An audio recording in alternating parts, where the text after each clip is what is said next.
The Three Musketeers by Alexandre Dumas. Chapter 22. The Ballet of La Merlaison.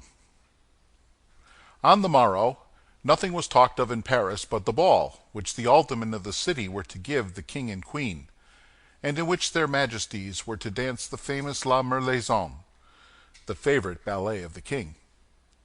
8 days had been occupied in preparations at the Hôtel de Ville for this important evening. The city carpenters had erected scaffolds upon which the invited ladies were to be placed. The city grocer had ornamented the chambers with 200 flambeaux of white wax, a piece of luxury unheard of at that period, and 20 violins were ordered, and the price for them fixed at double the usual rate, upon condition, said the report, that they should be played all night. At 10 o'clock in the morning, the Sieur de Lacoste, ensign in the king's guards, followed by 2 officers and several archers of that body, came to the city registrar named Clement, and demanded of him all the keys of the rooms and offices of the hotel. These keys were given up to him instantly. Each of them had a ticket attached to it, by which it might be recognized, and from that moment the Sieur de Lacoste was charged with the care of all the doors and all the avenues. At 11 o'clock came in his turn Duhallier, captain of the guards, bringing with him 50 archers, who were distributed immediately throughout the Hôtel de Ville at the doors assigned them. At 3 o'clock came 2 companies of the guards, one French, the other Swiss.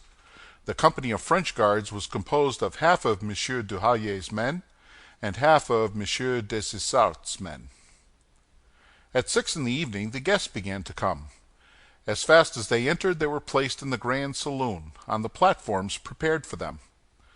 At 9 o'clock, Madame la Première Présidente arrived.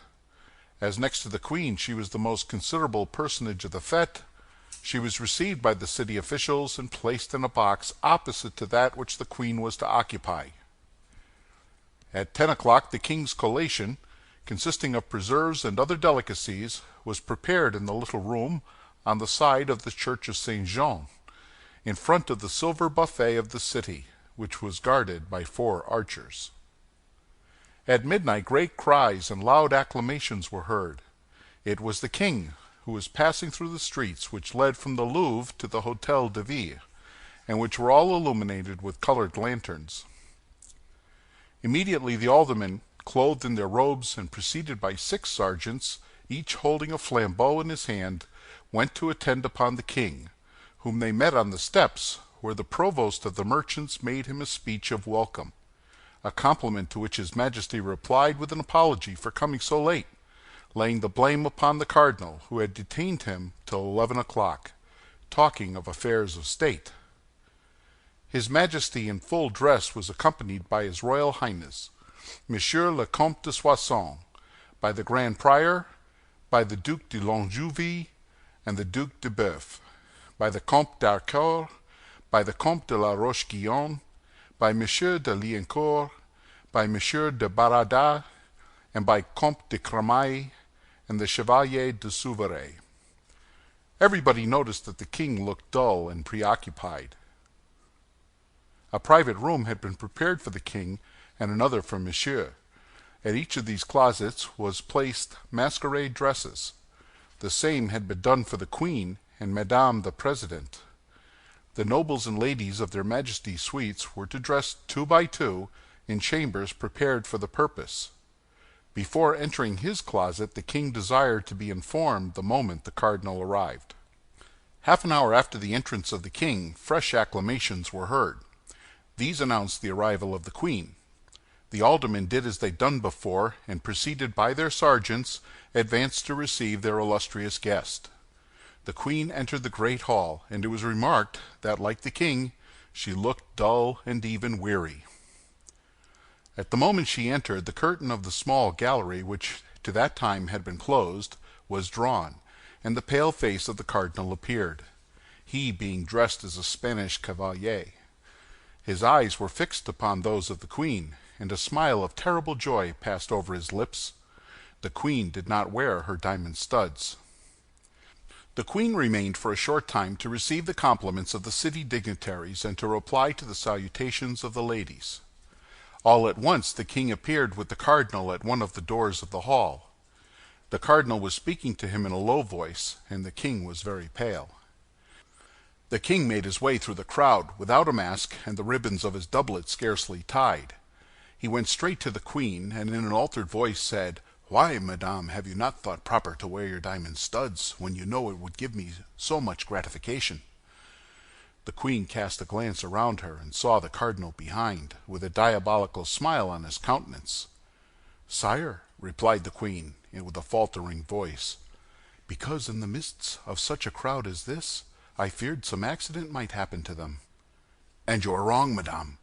If I made you that present, it was that you might adorn yourself therewith. I tell you, you are wrong." The voice of the king was tremulous with anger. Everybody looked and listened with astonishment, comprehending nothing of what passed. "Sire," said the queen, "I can send for them to the Louvre, where they are, and thus your majesty's wishes will be complied with." "Do so, madam, do so, and that at once, for within an hour the ballet will commence." The queen bent in token of submission, and followed the ladies who were to conduct her to her room. On his part, the king returned to his apartment. There was a moment of trouble and confusion in the assembly. Everybody had remarked that something had passed between the king and queen, but both of them had spoken so low that everybody, out of respect, withdrew several steps, so that nobody had heard anything. The violins began to sound with all their might, but nobody listened to them. The king came out first from his room. He was in a most elegant hunting costume, and Monsieur and the other nobles were dressed like him. This was the costume that best became the king. So dressed, he really appeared the first gentleman of his kingdom. The cardinal drew near the king and placed in his hand a small casket. The king opened it and found in it 2 diamond studs. "What does this mean?" demanded he of the cardinal. "Nothing," replied the latter. "Only if the queen has the studs, which I very much doubt, count them, sire, and you will only find 10. Ask her majesty who could have stolen from her the 2 studs that are here." The king looked at the cardinal as if to interrogate him, but he had not time to address any question to him. A cry of admiration burst from every mouth.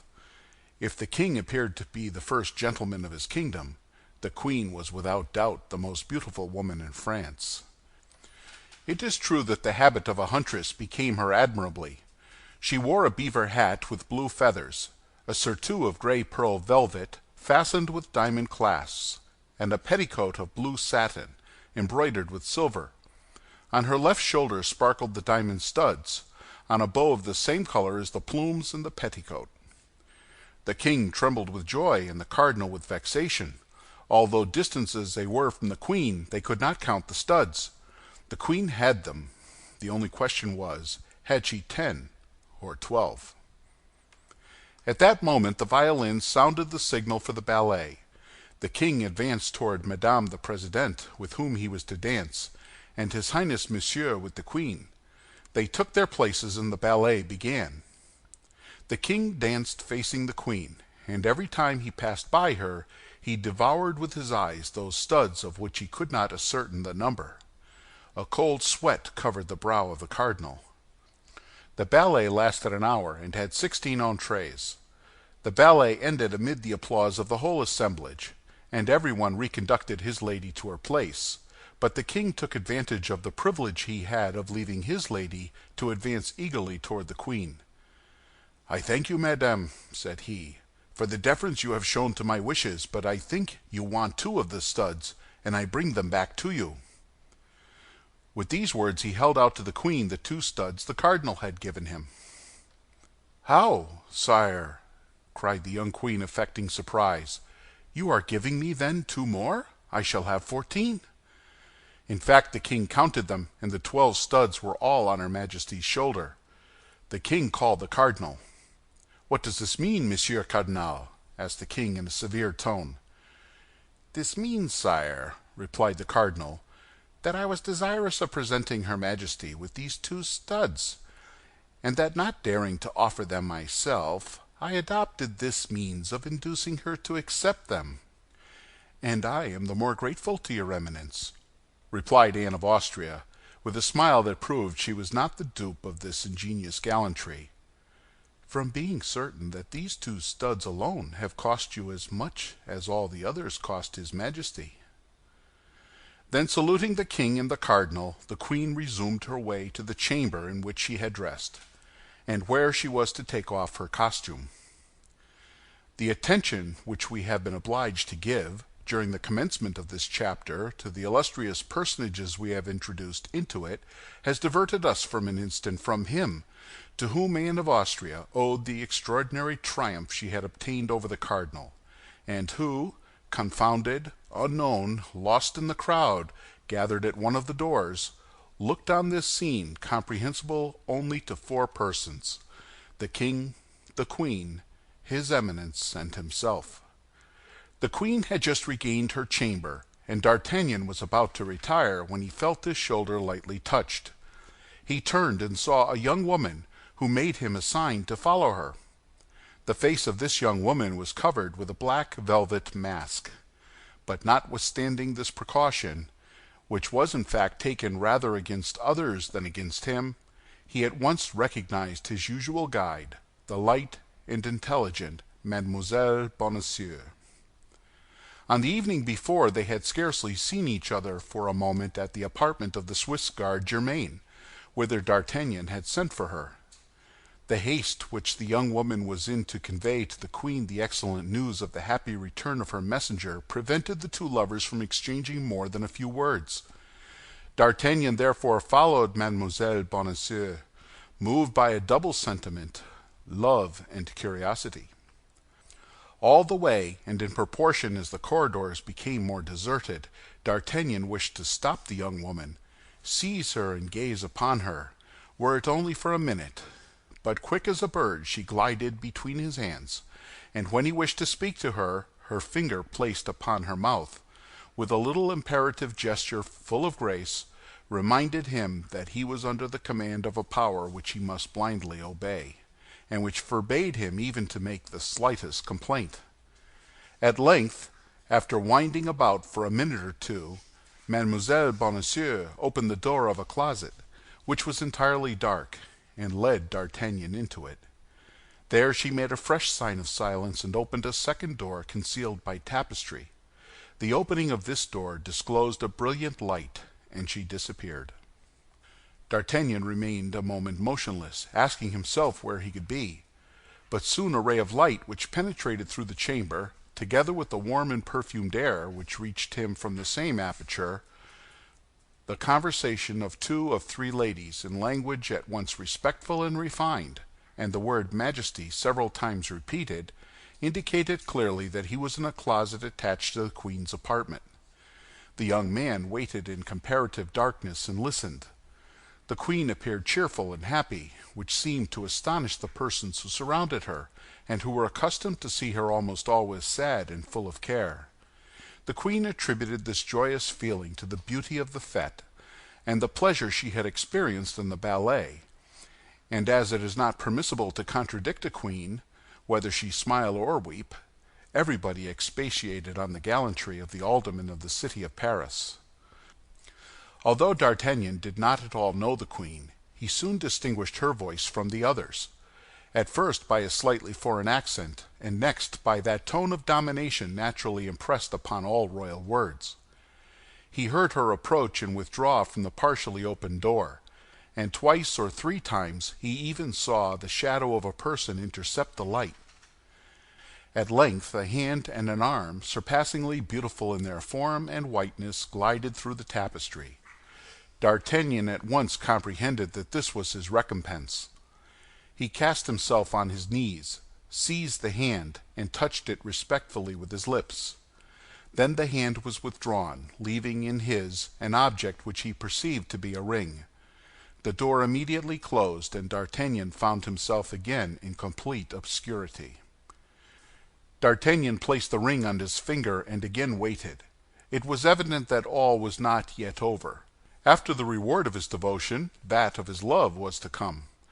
Besides, although the ballet was danced, the evening had scarcely begun. Supper was to be served at 3, and the clock of St. Jean had struck 2:15. The sound of voices diminished by degrees in the adjoining chamber. The company was then heard departing.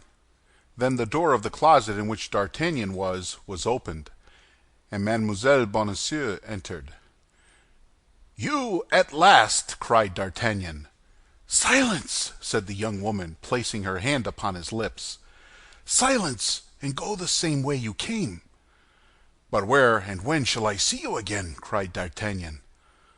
"A note which you will find at home will tell you. Begone, begone!" At these words she opened the door of the corridor and pushed D'Artagnan out of the room. D'Artagnan obeyed like a child, without the least resistance or objection, which proved that he was really in love.